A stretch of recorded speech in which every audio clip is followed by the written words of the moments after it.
Hey y'all, Ack here. So if you've played FNaF 3, then you would know how you feel about the game.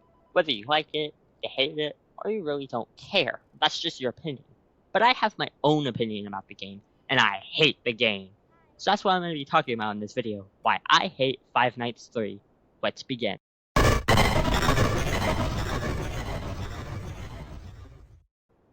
Now first of all, if you don't know how to play the main nights for FNaF 3, let me tell you.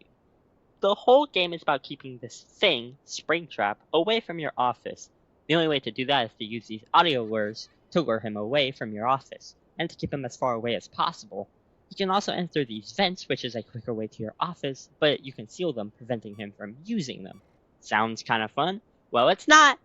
The entire strategy is to keep him stuck between cam 9 and 10, while sealing the connecting vents. And if he gets out, then just bring him right back, as there's only one way to escape.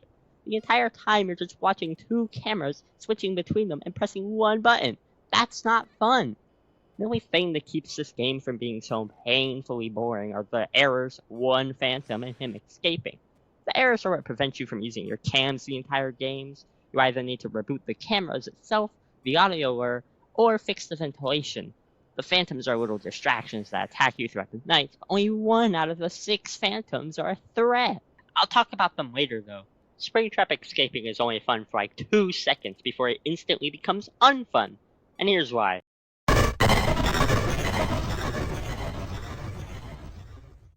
Now, I don't mind when a game is hard. I don't want to play a game I can beat in like 20 minutes every single time without dying because it was too easy.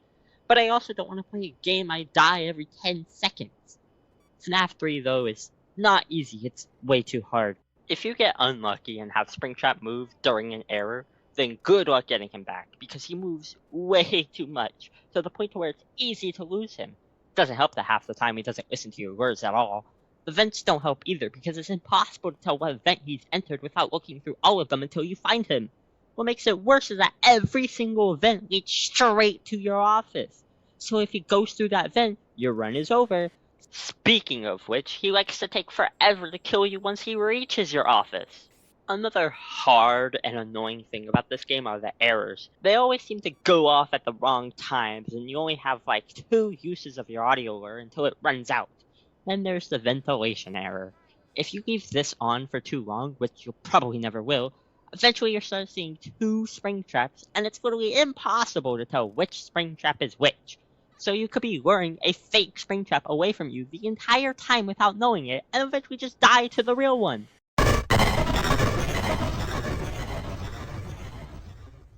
I mentioned earlier about the phantoms. There are 6 phantom animatronics in the game. They all act differently but do the same thing. If any of the phantom animatronics jump scare you, they'll all cause a ventilation error. The problem I have with the phantoms is that they're all summed up to be an ignore and they'll leave you alone mechanic. The worst part is that they're so easy to ignore. Besides Foxy and BB, I guess.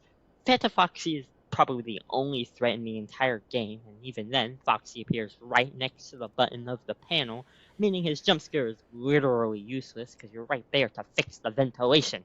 Phantom BB may also be a bit of a problem, but that's only if you can't react fast enough.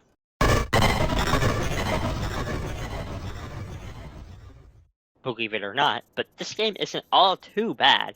There are some actual good things about this game. First are the minigames. I like the minigames. The secret minigames have some questionable ways to access them, like punching in a phone number into the wall, but they're still pretty good minigames. Second are the endings. They're good endings, especially for being the last FNaF game at the time, and the music for both the endings are good picks, especially Don't Go. Third is the extras menu.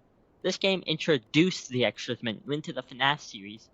I mean, a menu that lets me view the characters and all the jump scares easily? Amazing. Finally are the characters. FNaF 3 has some pretty cool characters, but the best is obviously Phantom Chica. I mean, Springtrap is also kinda cool, I guess.